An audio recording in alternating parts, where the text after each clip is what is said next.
人这一辈子聚在一起，到底是图个什么？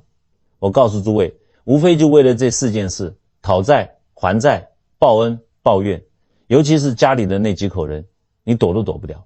结发夫妻那是前世修来的缘，膝下儿女往往是前世未了的债。为什么这么说？大家先听我讲个发生在诊所里的真事。一天下午，诊所里来了位60岁左右的大姐。她一进门，我就看她眼神游离，脸上像蒙了一层灰，一点光泽都没有。坐下来一搭脉，那脉象又细又涩，分明是心气大伤，心里头积了太多苦水啊。我眉头一皱，直接问她：大姐，你这是心里头有事啊？哪里不舒服？可以和我说说。她看着我，话还没出来，那眼泪啪嗒啪嗒就往下掉。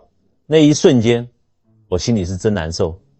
这就是我们要救的人啊，苦了一辈子，连个诉苦的地方都没有。她一边抹眼泪，一边跟我倒苦水。她说：尼师，我浑身都痛，晚上躺在床上，翻过来调过去，就是睡不着。我看那饭桌上的菜，一点胃口都没有。我觉得我这辈子真的是太苦太苦了。我说你慢慢讲，别急。他就开始讲他那个家。先说他那个先生，他说这老头子脾气倔得像头驴，还是那种怎么打都不走的犟驴。跟他过了一辈子，没听过一句暖心窝子的话。年轻的时候动不动就拍桌子瞪眼，现在老了就开始用冷暴力把他当空气。再说他那个儿子，这就更让人寒心了。都30好几的大男人了，好手好脚的，整天窝在家里不干正经事，没钱了就手心朝上跟他要，不给钱就在家里摔碗砸盆。他哭着看向我，像是要从我这里讨一个公道。他说：尼师，你说我上辈子到底是造了什么孽？为什么隔壁那个张大妈命就那么好，老公疼着，儿子孝顺着，天天笑得跟朵花似的，怎么偏偏我就摊上这么2个冤亲债主？是不是我上辈子杀人放火了？我听完心里叹了口气，我跟他说：大姐，你把眼泪擦干，我今天跟你说句实话，虽然难听，但能救你的命。你这个病，我给你开药，给你扎针，顶多只能医好你一半。你哪怕把全世界最好的药都吃下去，你的病也断不了根。为什么？因为你的病根不在身体上，在你的命里，在你的心里，剩下那一半得靠你自己去悟。我指着门外头跟他说：你今天遇到了这2个男人，一个是你当年自己点头要嫁的丈夫，一个是你10月怀胎辛辛苦苦生下来的儿子。这2个人不是老天爷硬塞给你的，这是你自己招来的，这就是你这辈子早就写好的剧本。诸位听到这里，你们不要觉得我是在搞什么玄虚。我告诉你们，我们学中医学易经的人讲的是天地之间最精准的科学，这叫象，这叫术。很多人抱怨自己命不好，说我怎么这么倒霉，嫁给这么个混蛋。你以为你当年嫁给你老公是因为那天阳光正好，他穿了一件白衬衫看起来很帅，你就晕了头了？错，大错特错。这在物理学上叫什么？这叫磁场。在易经里，这叫做同气相求。你是什么样的频率，你就会吸引什么样的人。这就像收音机一样，这世上男人千千万万，比他好的有的是，比他坏的也有的是。为什么你偏偏看他就顺眼？为什么你偏偏就跟他在户政事务所签了字，盖了章？因为那一刻，你们2个身上的那个业力磁场啪了一下吸上了，这就叫夫妻是缘。这个缘有好的，也有坏的。就像我们开药方，有人身体寒，吃桂枝汤就会好，那是良缘。有人身体实热，你给他吃桂枝汤，那他就流鼻血，那是恶缘。但是不管好坏，那时候的你就缺他那一味药，哪怕那是味毒药，你也得把它吞下去，这就是你的命。再来说儿女，那个大姐说儿子是来讨债的，我当时就跟她说：大姐，你真聪明，你说对了，他真的就是来讨债的。易经里讲得清清楚楚，积善之家必有余庆，积不善之家必有余殃。儿女和父母的关系，那是比夫妻还要深的羁绊。夫妻实在过不下去，大不了去办个手续，离婚，从此桥归桥，路归路。可是儿女你能离吗？你说我要断绝父子关系，你把报纸登满了也没用，那血里的 DNA 你断得了吗？他在你肚子里待的那10个月你忘得了吗？断不了的。你们看看周围，为什么有的孩子生下来就是来报恩的，从小不哭不闹，长大了书读得好，工作做得好，光宗耀祖？为什么有的孩子生下来就是个败家子，把你半辈子积蓄败光不说，还把你气得半死，让你恨不得把它塞回肚子里去？诸位，这背后全是因果，全是那张无形的网在罩着你们。今天我就要用《易经》最根本最犀利的道理，把这张网给你们撕开来看看。我要把这夫妻缘和儿女债给你们讲得透透彻彻，大家要把耳朵竖起来听仔细了。因为弄明白了这层道理，你那个偏头痛，那个晚上睡不着觉，可能根本不用吃药，你自己就好了一半。这不仅仅是在讲怎么处理家庭关系，这是在讲如何翻转你的命运。咱们既然活在天地之间，就得懂天地的规矩。你不懂规矩，你就撞得头破血流。你懂了规矩，哪怕是一手烂牌，咱们也能给它打得漂漂亮亮。好，废话不多说，我们现在就先来看看这夫妻之间到底是怎么一回事。我们读易经，翻开第一页是什么？不用翻书，大家都知道，开头就是两个卦，一个是乾卦，一个是坤卦。乾代表天，代表阳，在家庭里这就代表父亲，代表丈夫；坤代表地，代表阴，在家庭里这就代表母亲，代表妻子。书上讲天尊地卑，乾坤定矣。很多女同胞一听到这就炸毛了，说尼师，这不公平，凭什么男的就尊，女的就卑？这都什么年代了，还讲男尊女卑？诸位先别急着生气，你们这是把老祖宗的智慧读窄了，读偏了。这里的尊和卑讲的不是地位的高低，不是说男人就是皇上，女人就是奴才，他讲的是什么？讲的是位置，讲的是功能，讲的是自然界的物理现象。你看那个天是不是高高在上？你看那个地是不是踩在脚下厚厚实实的？这就叫各司其职。天有天的任务，要下雨，要出太阳；地有地的任务，要长庄稼，要承载万物。如果地跑到天上去了，那叫沙尘暴；如果天塌到地上来了，那叫世界末日。夫妻也是一样啊，一个是阳，一个是阴，这是天地间最基本的配置，是出厂设置。你们想一想，为什么易经说一阴一阳之谓道？道理很简单，你看那电池是不是得有一个正极一个负极？你拿两个正极怼在一起，能发电吗？发不了电嘛，那是排斥的。如果这世界上全是男人或者全是女人，人类早就灭绝了。所以夫妻结合本身就是为了完成天地间阴阳交泰的任务，这是一种天定的缘分，是老天爷为了让这个世界转下去特意安排好的。那么问题来了，很多大姐就问我，尼师，我不反对阴阳结合，但是为什么老天爷安排给我的这个阳是这么个玩意儿？为什么不是当初那个追我的李帅哥，也不是那个有钱的王老板，偏偏是这个又懒又馋的冤家？我也想问问在座的各位，你们当初结婚是不是觉得自己瞎了眼？哈哈，我告诉你们，你们没瞎眼，那个时候你们的眼光准得很。这就是我们要讲的重点，也是今天这堂课最核心的物理学原理，缘分其实就是频率的共振。易经里有句话讲得特别好，同声相应，同气相求。什么意思呢？同样的那个频率，它才会产生共鸣。你拿个收音机，你要听台北之音，你就得调到那个频道，你调到了，声音就出来了。我们先说善缘，你看有些夫妻，咱们周围也有这种模范夫妻，看着让人羡慕的流口水。这先生在那边拉二胡，太太在旁边唱戏，或者是先生在厨房炒菜，满头大汗，太太在旁边，这个时候绝对不会骂他，而是递个盘子，擦把汗。两个人不用说话，眼神一对就知道对方要什么，这就叫相应，这就叫相求。为什么他们能这样？因为他们前世可能就结了善缘，把那个账都还清了，或者他们今生的性格、修养、价值观都在一个频率上。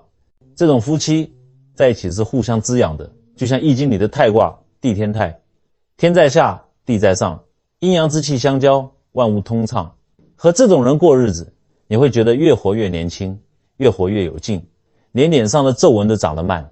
但是诸位，我知道你们很多人想听的不是这个，你们心里想的是，尼师既然要同气相求，为什么我这么勤快，我每天早上5点起床，家里地板擦了苍蝇都站不住脚，而我先生那么懒，袜子脱了随手扔，油瓶倒了都不扶，这根本不同气啊，这根本就是2个世界的人啊。诸位，这你们就不懂了，这叫恶缘。但请注意，这也是一种求。这就好比磁铁，你们玩过磁铁吧？南极吸北极， S 极吸 N 极。如果你是那个特别勤快的南极，你往往就会吸引那个特别懒惰的北极来配合你。为什么？这里面有深刻的心理学还命理学逻辑。你想想，如果你先生也跟你一样勤快，2个人都抢着拖地，抢着洗碗，抢着做主，那家里是什么场面？那是2个老虎在一个山头上，那是天天打架。而且如果他也那么能干，那还怎么体现你的能干呢？你的那份贤惠，你的那份付出感，甚至是你的那份优越感，去哪里找存在感呢？我经常跟病人讲，你先生那个臭脾气就是专门为你定制的。我在诊所里看过太多这样的案例，有的太太性格特别强势，嘴巴特别厉害，这在面相上讲就是颧骨高，腮帮子大，一看就是掌权的。这种人他要是找个同样强势同样有主见的老公，那家里天天就是世界大战，早就离婚了，根本过不到今天。所以老天爷给他配个什么？配个比较软弱没得主见，3棍子打不出一个屁的男人。他在那里骂，他在那里听，他在那里发号施令，他在那里唯唯诺诺。你看这不就平衡了吗？这不就过下去了吗？这在命理学上叫互补，在因果上这就叫讨债或还债。也许上辈子你是个大少爷，天天欺负丫鬟，对人家吆五喝六，今生风水轮流转，你就变成那个受气的丫鬟，他变成那个大少爷来折磨你。又或者你上辈子欠了他一笔情债，你那个时候信誓旦旦地说，下辈子我做牛做马也要报答你。好，阎王爷听见了，记在本子上了，今生你就要给他做牛做马，给他洗衣服做饭，哪怕他再懒再混蛋再不讲理，你也就是离不开他。那个来哭诉的大姐，我就问她，你先生这么不好，把你气出一身病，你为什么不离？她愣了一下，眼神闪烁，说，哎呀，离了孩子怎么办？那么大岁数了，让人笑话。再说他虽然脾气臭，但我不给他做饭，他那个胃又不好的，他就要饿死。你看，听听这话，这就是愿打愿挨。嘴上说是恶缘，说是恨得牙痒痒，其实心里还是放不下这份纠葛。这就是因果的力量，它像一根看不见的绳子，比那个钢丝绳还要粗，把你们俩死死捆在一起。所以诸位今天听完我的课，回家看着那躺在沙发上看电视的死鬼老公，不要再抱怨你当初瞎了眼。你当初那个眼是被业力蒙住的，也是被业力牵引的。你那个时候就是被他身上那个债主的味道给吸引过去的。你嫁给他，或者你娶了他，这就是你今生必须修的功课。这个缘，不管它是善缘还是恶缘，只要你们领了证，只要你们在一个锅里吃饭，它就是一个局。在这个局里，你是想把它下成死局，把自己气死，把它揍死，还是想把它盘活，把恶缘转成善缘，那就得看你接下来的本事了。很多人说，尼师既然是还债，那我就忍呗，我就受着呗。错，大错特错。中医讲究什么？讲究疏通。你光忍，那叫淤血，那叫肝气郁结，最后忍出一身癌。我们要的不是忍气吞声的忍，我们要的是明明白白的化。怎么化？这就要讲到我们下一部分的内容。刚才我们讲了缘分，不管是善缘恶缘，反正这红线是牵上了，这婚是结了。但是结了婚不代表就能安安稳稳过一辈子，特别是人到了40、50岁，这叫什么？这叫更年期撞上了叛逆期，这叫中年危机。这个时候的夫妻关系那是最脆弱的。先生看太太觉得怎么越来越啰嗦，那张嘴就像机关枪一样哒哒哒停不下来，听着就心烦。太太看先生觉得这男人怎么越来越没用，肚子越来越大，本事越来越小，怎么看怎么不顺眼。下面我们就要讲讲这婚姻里的危机和转机。在易经64卦里有2个卦特别有意思，简直就是这2个字的真实写照。一个叫坎卦，一个叫离卦。大家听这个名字，坎就是坎坷的坎，离就是离开的离，这2个字简直就是中年婚姻的体检报告。我们先说坎。什么是坎？坎在五行里属水，水是什么？水是冷的，是险，是陷阱。很多夫妻到了中年，家里的空气就变了，变成了冰窖。两口子回家，门一关，谁也不理谁，你睡你的头，我睡我的脚，你玩你的手机，我看我的电视，甚至吃饭都不在一张桌子上，他在客厅吃，你在厨房吃，这就叫冷战。诸位不要小看这个冷战，这种家庭那个磁场是极度冰冷的。我们中医讲寒气主收引，主凝滞，你长期在这个像冰柜一样的环境里待着，你身体里的气血能通畅吗？通不了啊。所以你看那些长期冷战的女性，10个里面有8个容易得子宫肌瘤、乳腺增生，甚至甲状腺结节。为什么？气的寒气太重了嘛，血都冻住了，就长东西了。那些男的呢，容易得前列腺问题，容易得抑郁症，整天闷闷不乐，借酒浇愁，这在易经里就叫喜坎，就是掉在坑里爬不出来了。再来说说离。什么是离？离在五行里属火，火是什么？是热的，但也代表分离，代表空虚。有的夫妻他不冷战，他性格烈，他热战，3天一小吵，5天一大打，那是真的摔东西，那是真的骂祖宗18代。这就叫火，就像火烧房子一样，噼里啪啦把家里的那点福气、那点财气全给烧光了。我前段时间遇到一对夫妻，都是读书读很高的知识分子，50来岁的。那太太跟我说，尼斯，我要离婚，我受不了了，我要解脱。他那个呼噜声我都听不下去，他那个臭袜子我都想给他扔楼下去。我就问他，大姐，你以为离的就是解脱吗？诸位，这里有个非常深的学问。离卦虽然叫离，但它在易经里还有一个意思，叫丽，富丽的丽，美丽的丽。什么意思呢？火是离不开木头的，火得附在木头上才能烧，得附在蜡烛上才能亮，人得有个依靠才能活。你现在觉得这个木头不好，烟太大，你想把它踹了，好，你踹了，你以为你就自由了？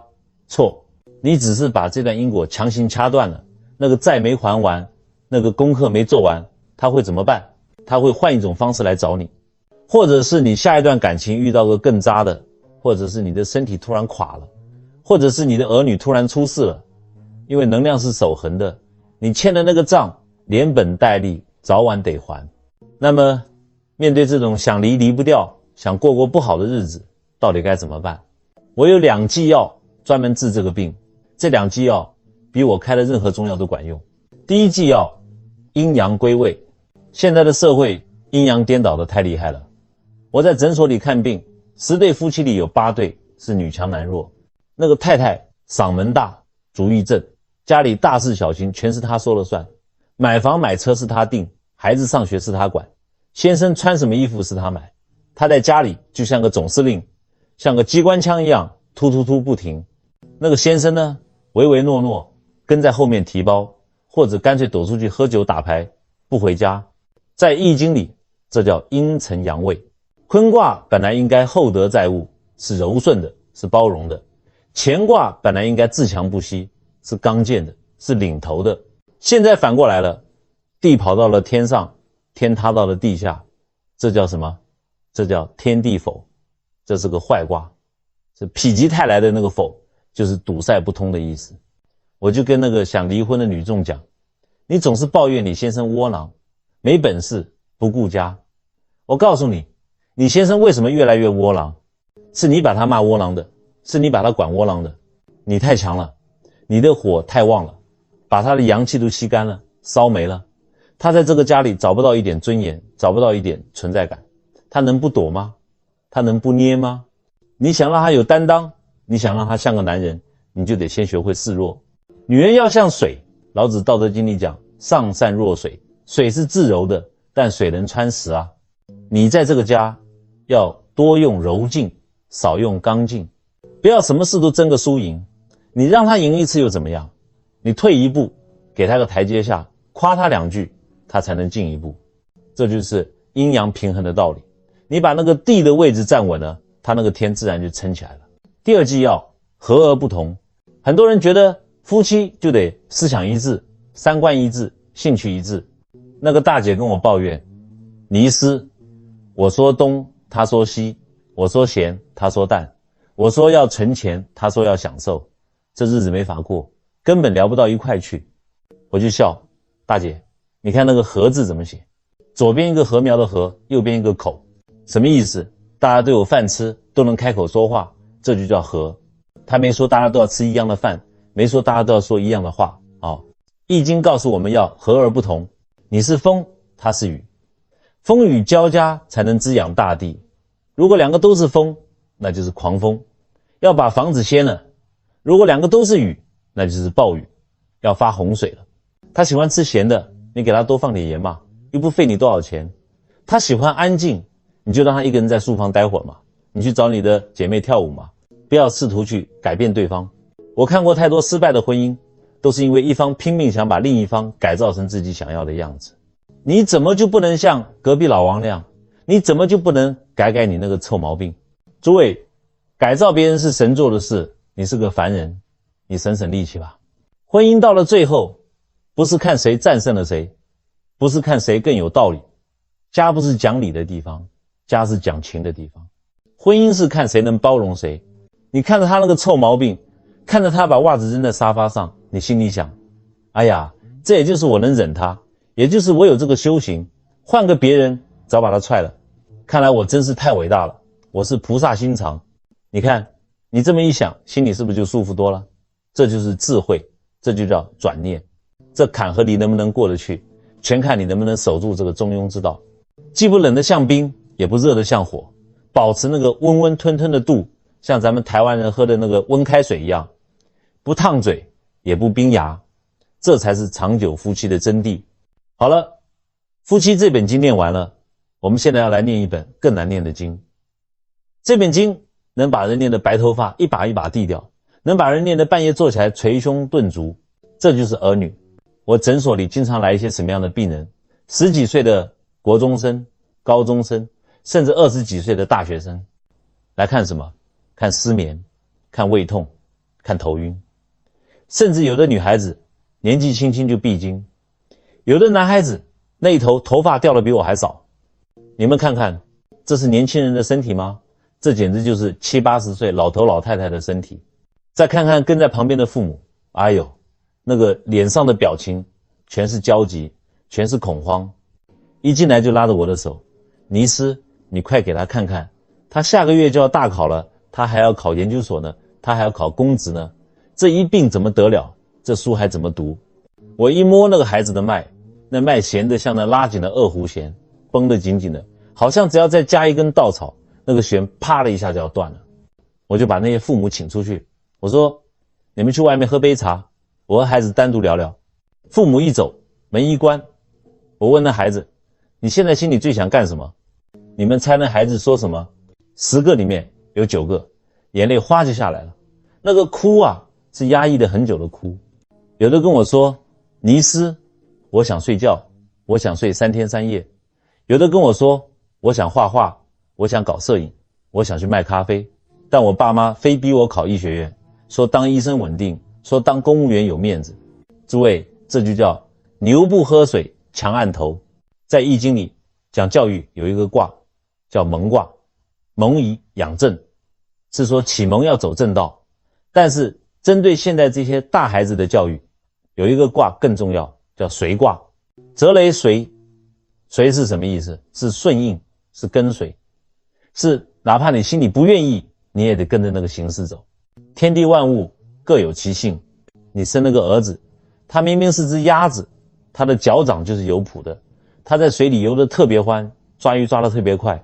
可是你呢？你非要羡慕隔壁王大妈家的猴子，你看人家猴子会爬树，你也非要逼着这只鸭子去爬树。你天天拿个鞭子在后面抽，你给我爬，你看人家猴子多厉害，你怎么这么笨？结果呢？那鸭子爬得上去吗？它爪子都磨出血了也爬不上去啊，最后摔得半死，成了残废。你还在底下骂他不争气。这就是现在很多父母的通病，也是最大的悲哀。你们把自己的面子当成了孩子的里子，你们把自己这辈子没实现的愿望像个沉重的十字架一样硬生生地背在了孩子的身上。你以为你是在爱他，你以为你是在为他好，错，你在害他，你再给他制造巨大的痛苦，这痛苦反过来就会变成他对你的怨恨，变成他对这个家的逃避，这笔债就越滚越大，最后变成冤亲债主。那么这孩子到底该怎么教？这笔债到底该怎么还？我有2个心法，今天传授给各位。第一点，因材施教，顺势而为。易经里讲巽卦，巽是风，风是无孔不入的，但风也是顺着地势吹的，它不会对着墙硬撞。教育孩子要像风一样，你要去观察他的天性，而不是去塑造他的天性。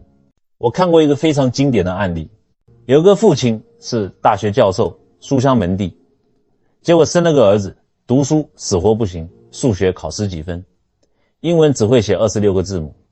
这父亲刚开始也气啊，觉得丢人啊，但是这父亲有智慧，他也不打也不骂，他暗中观察，他发现这儿子虽然读书不行，但是动手能力极强，家里的闹钟、收音机甚至那脚踏车都被他拆了装，装了拆，修得比新的还好。这父亲就想通了，他说行，既然你坐不住冷板凳，那咱们就不走那条独木桥。他把儿子送去学汽修，甚至还支持儿子去搞改装车。后来呢，这孩子成了那一代最有名的修车师傅，那是传说中的黑手变金手，开了好几家连锁店，赚的钱比他那个教授老爸多多了。最重要的是，这个孩子对父母那是孝顺的不得了，因为他感激父母当年的不杀之恩，感激父母当年的知遇之恩。如果在座的各位家里有那种书读不好的孩子，千万别把他当废物。天生我材必有用，易经64卦，卦卦皆有其用。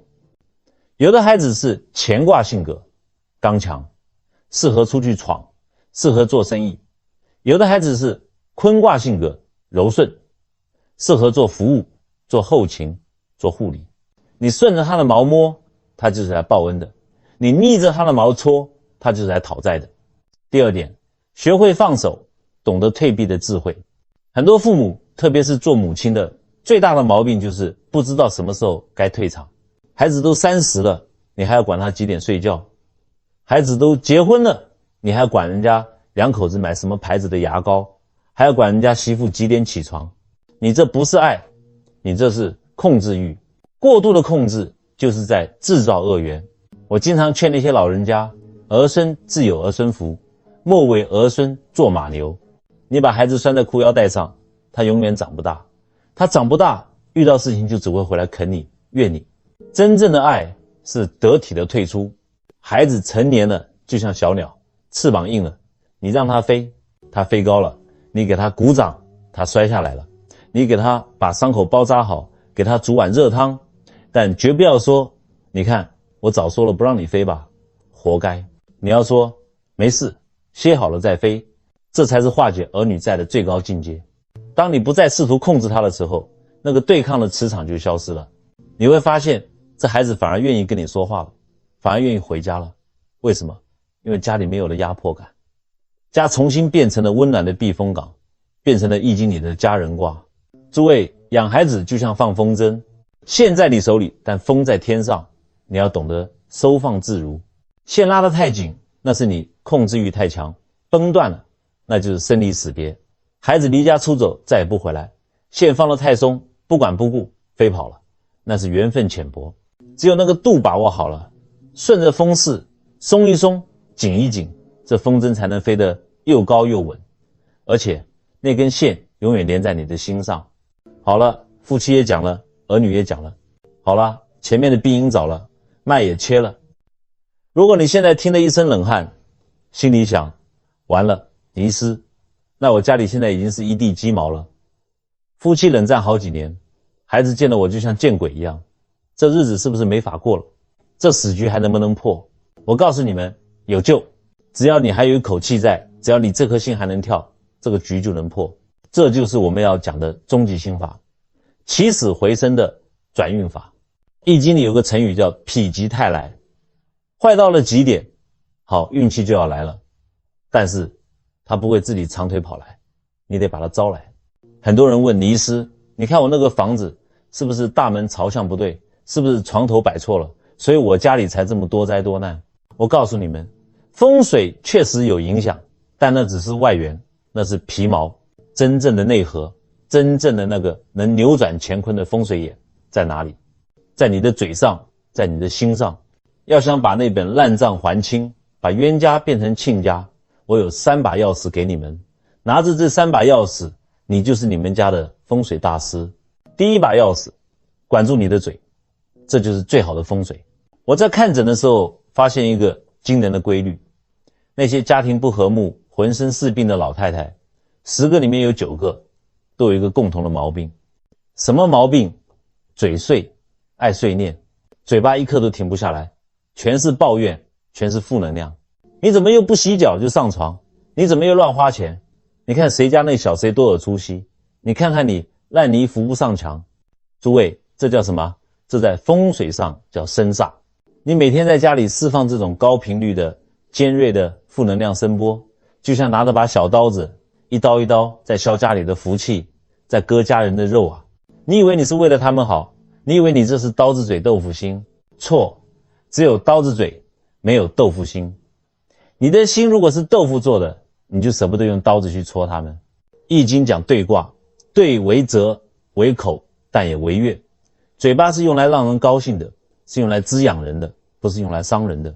从今天开始，我要你们做一个实验，不管是男众还是女众，把那张抱怨的嘴闭上，把那张赞美的口张开。先生把地拖了，虽然拖得不干净，到处是水渍，你别骂他，你要说，哎呀，先生辛苦了，有你在家帮忙，我这腰都不疼了。儿子回来吃饭，别一见面就问考了多少分，赚了多少钱，要说回来就好，妈给你做了你爱吃的卤肉，趁热吃。你们试试看，人心都是肉长的，不是石头做的。你给出去的是暖气，是太卦，回来的绝对不会是冷气，不会是否卦。你把嘴修好了，家里的第一个风水眼就打通了。第2把钥匙，还债要欢喜，利息才算清。很多家长跟我说，尼师，我也忍了，我也对他好了，我饭也做了，衣服也洗了，为什么他还是那个死样子？为什么他还是不给我好脸色？我盯着他的眼睛问，你心里委屈吗？他说，我当然委屈，我都要气炸了。我一边洗碗一边想把盘子摔他头上。这就对了，你虽然嘴上没说，但你心里那股怨气，那股恨铁不成钢的磁场，对方是能感应到的。诸位，凡是带着怨气去付出的，那不叫还债，那叫追加高利贷。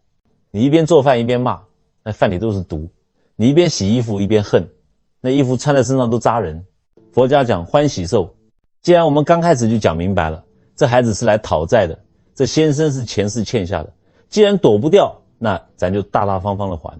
你要想，哎呀，太好了，我又还了一笔，给你做顿饭，我还了100块，给你洗件衣服，我又还了200块，还完了我就自由了，账就平了，下辈子我就不用再见你了，不用再跟你纠缠了。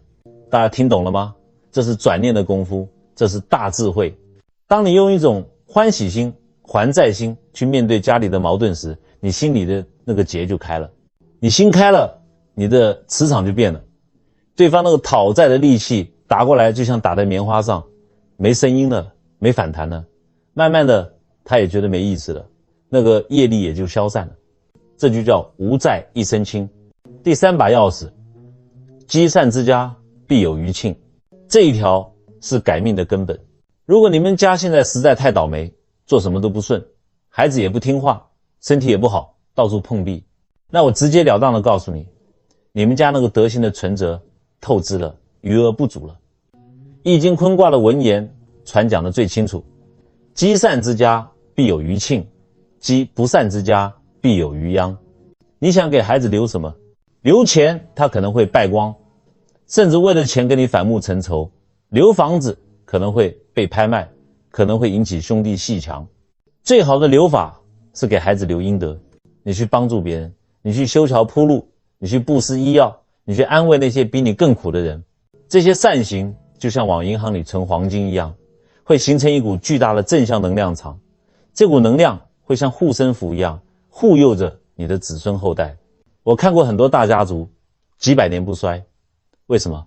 你去看人家的家训，第一条绝对不是怎么赚钱，而是怎么积德行善。你自己修好了，你的磁场变了，你就是家里的定海神针。那时候不用你大吼大叫，不用你拍桌子，那个浩然正气往那里一放，先生自然敬重你，儿女自然顺着你，鬼神自然钦佩你。这就叫不怒自威，这就叫否极泰来。好了，诸位，这些的内容就像剥洋葱一样，我们把那层层叠叠的皮都剥开了，虽然辣眼睛，虽然让人流泪，但核心的道理我想大家已经看清楚了。从缘分的天定到中间的坎坷，再到最后的化解，这一路走来其实就是在修咱们这颗心。易经64卦转来转去，最后其实就是在修这颗心。